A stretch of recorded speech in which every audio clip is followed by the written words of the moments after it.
don't think we can enter through the front. We'll have to walk around. Wow.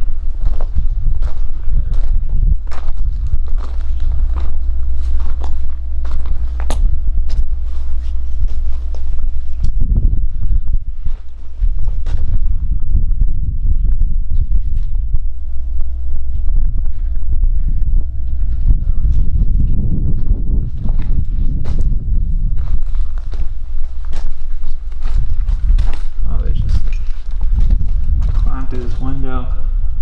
Ooh, this has the old building smell. That is a classic smell. Any urban explorer knows that smell. That was me.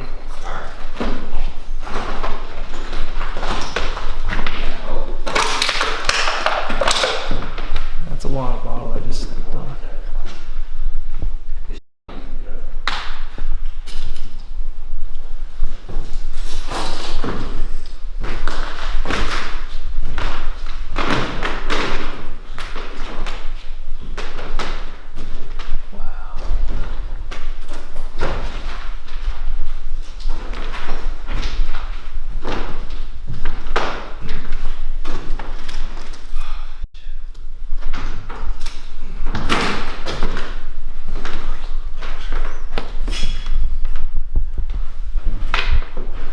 Wow. Hey Parker, there's children's clothes everywhere back here.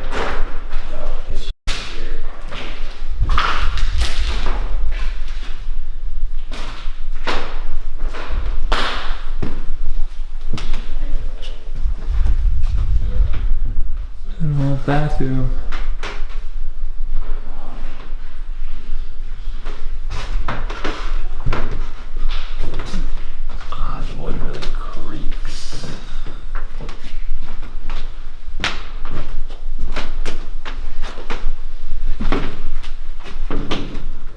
Another bathroom.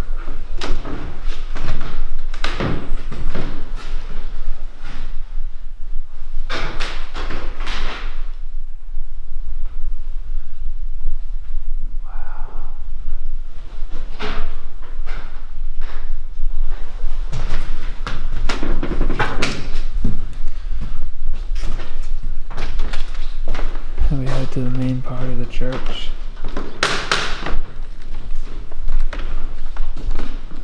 Incredible. Absolutely incredible. I think abandoned churches are always the saddest things to explore. This place is truly beautiful.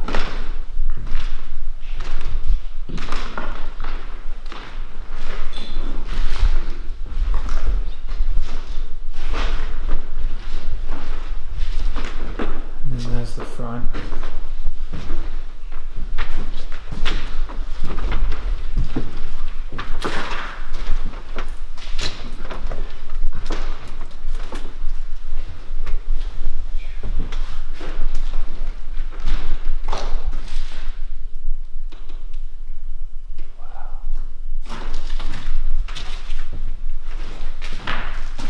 Gotta find the upstairs now.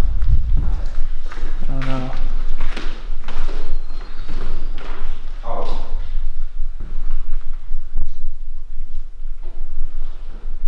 Oh. Nah. Nah, I can't. I'm sorry.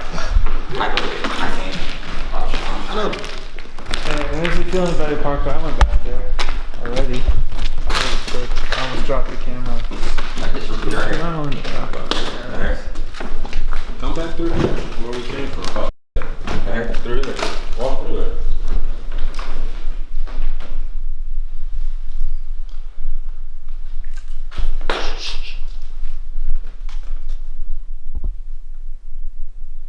Alright, bro. Bro, what the? No. What the? Oh. You okay there, Parker? Yeah. Bro, I feel like the change is like that.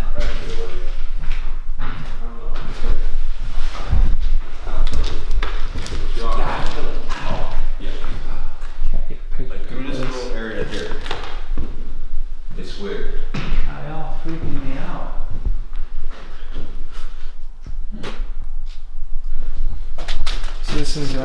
confession booth right here for the mysterious glove just sitting down there.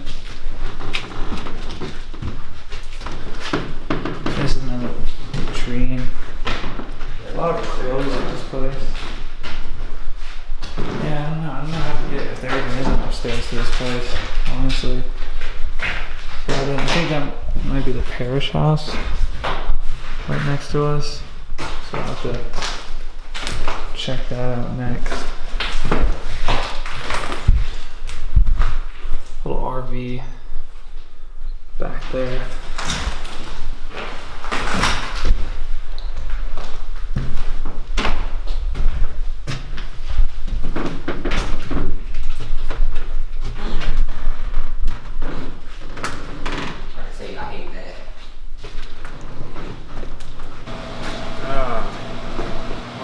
The store in 92. I bought a house here in 1990, and I don't have that same house anymore. But so I started coming down here in the late 80s, and I've been around, back and forth ever since. I haven't lived here full time all the time. I lived in Silver City and Lordsburg. I have a home in Truth or Consequences right now. I even have a place in Columbus. What's it like to own a store in Hachita? It's pretty cool, actually. I enjoy being here. The people who live here are pretty good. And then the people that travel through here, I meet all kinds of people here. They come from all over the world and show up here, tourists, but mostly because of the Continental Divide brings them down here. And if that word's gotten out, hike the divide or ride the divide, so that's brought a lot of people into the area. And then lots of people from Mexico. That's most of our business is people from Mexico going back and forth. And I enjoy all them. They're pleasant people, Or can you tell me about the abandoned church? Well, at Dan Susie, when I first came down here, he was here. He owned most of the properties around town. He owned all this where the railroad was and had a ranch right outside of town. He came here and trying to fix the town up. And he did a lot of stuff. He fixed a lot of houses, but he's the one that built all that. That was originally, it was part of the school. There was a high school here at one point, and they had sold all that. He bought it. The building next door to that was part of it also, and he's the one that made that into a church.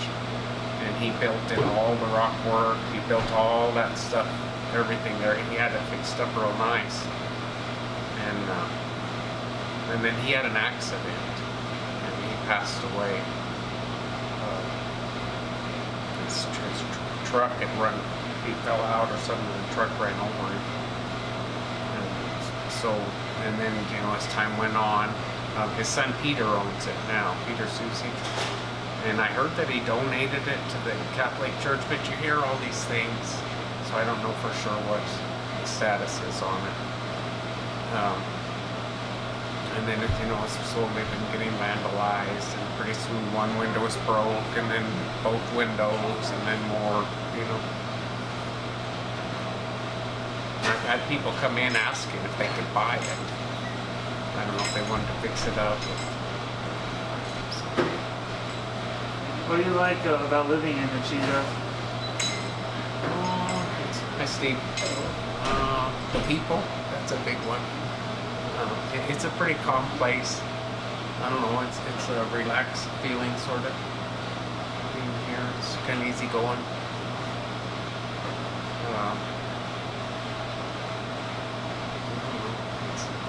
It's a nice place. It's, there's not a whole lot of people, but there's plenty come in and out. So. Is there anything else you'd like to say about the town or about what it's been like to live here? It's pretty cool being here. I think we're kind of on a comeback right now. The town shrunk down, I think, as much as it was going to shrink, and we're starting to kind of take off. More people are getting jobs right now. And a lot of kids are here now. And it used to be sometimes 20 kids will get off the bus out there. You know, there was a point not that long ago when only 2 kids did. So that's a good thing. I think we're about to kind of get the ball rolling a little bit, you know, a little growth going here. So it's a good place to live. It's a huge country to explore up here. You know, it's just open and empty. For rock hound people, all kinds of things. And that's what we love, to go out and get rocks, turquoise, all sorts of stuff. It's all over in the hills. These are all volcanoes all around us, these big giant mountains. So I don't know. I think we're going to do pretty good here. I think there's opportunity. Just need to get some things done.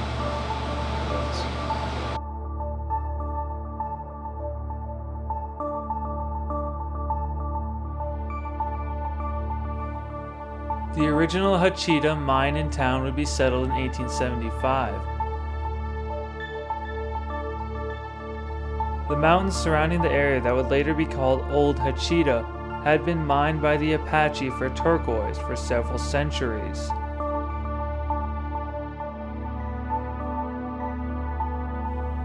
In 1884, Hachita's post office would be built. At this point, its residents would number at about 300. The El Paso and Southwestern Rail Line would be built near Hachita.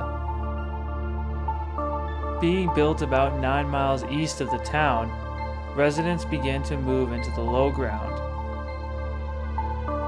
They would form a new Hachita, and by the 1920s, the old Hachita would be completely abandoned. At this time, the copper, lead, silver, gold, and turquoise mines would also close. During the Mexican Revolution of the early 20th century, hundreds of refugees would flee up north to Hachita. Although most would relocate all across the country, some would decide to settle down in the small town. The town would have an economic boom from 1916 to 1922. During this time, a small military fort was established near the town. Established by John Pershing, the camp served as a base of operations while hunting Pancho Villa, who was a prominent figure during the Mexican Revolution. Despite all of this, its economy would begin to slow down, and many of its residents would begin to leave. In 1961, the final train from the El Paso and Southwestern Rail Line would pass through the town. By the early 70s, the rails would begin to be removed.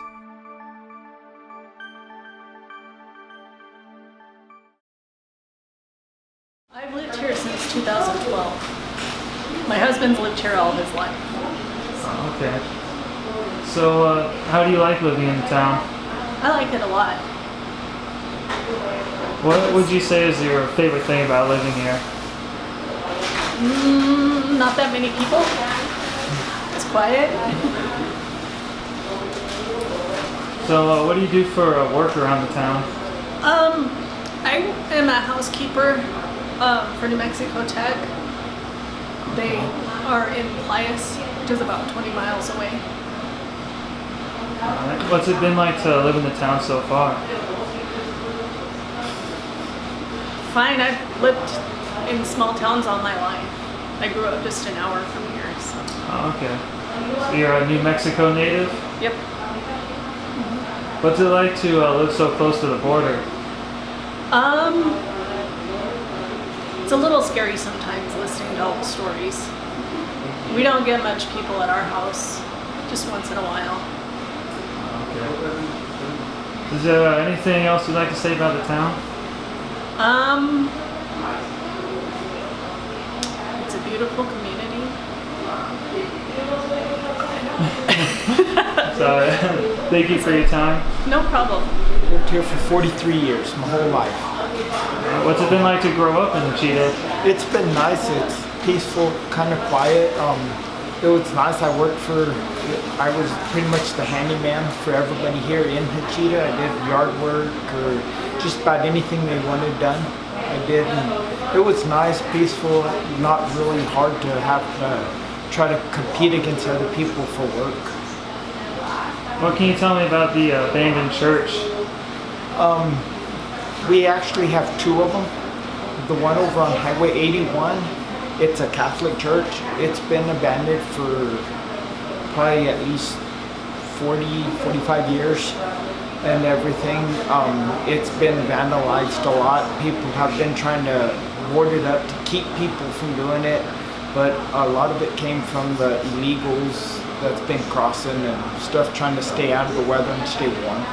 What's it like living so close to the border? It hasn't been real bad living real close to it.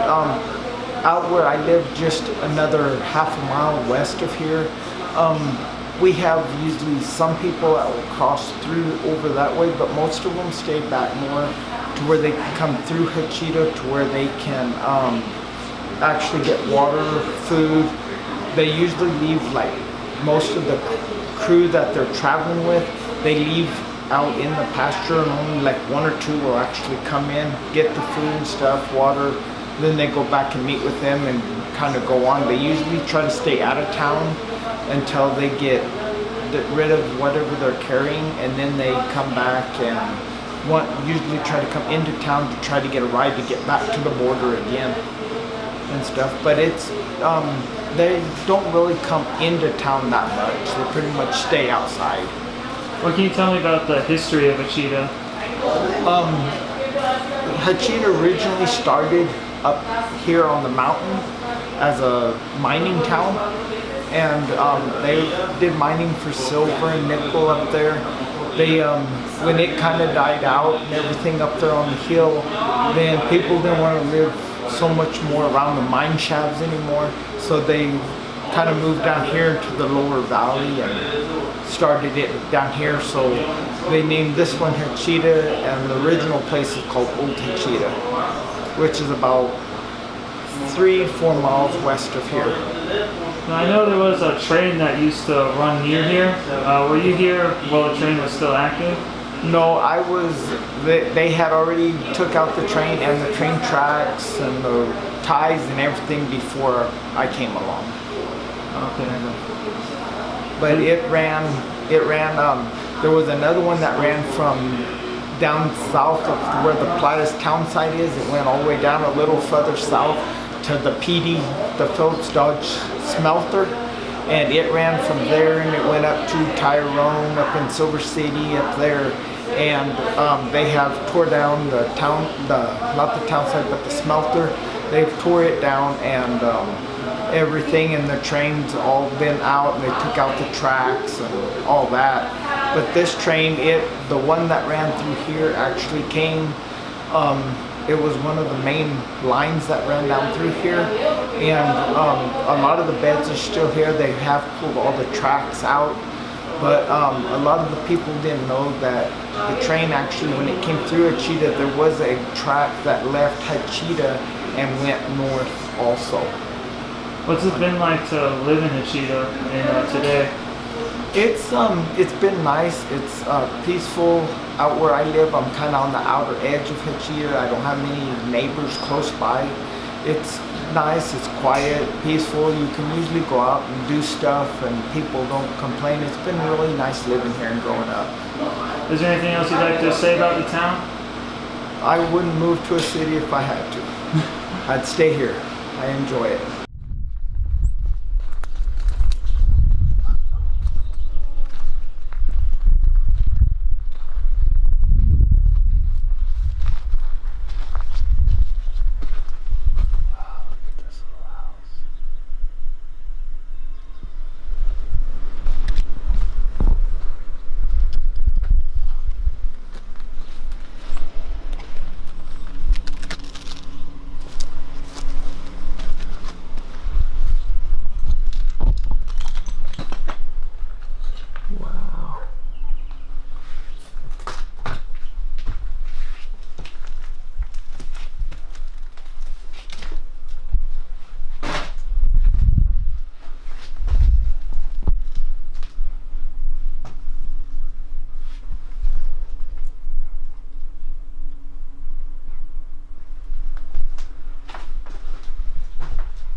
Hachita still has some population living in it. You can see there are some dogs barking, a few houses that aren't quite abandoned. But it is a ghost town nonetheless. Reminds me a lot of Oro Grande.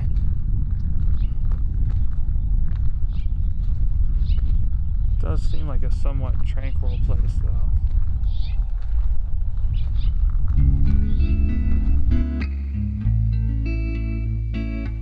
Hachita is a small border town with a rich and fascinating history. With a beautiful landscape and a beautiful community, its history is carried on from generation to generation. And now, no matter what happens to this small border town, its history shall never be forgotten.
We gotta do it at the same time though. Do what? What is This. I'm gonna say 1, 2, 3. You're gonna. Do you know how to do that? Yeah, just. Oh, man. I'll do something, cuz what? All right, ready? I'm gonna be random with it, cuz. I'm ready. You good? Yeah, I'm good. Like, subscribe. I didn't know it was coming that quick. That's it right there.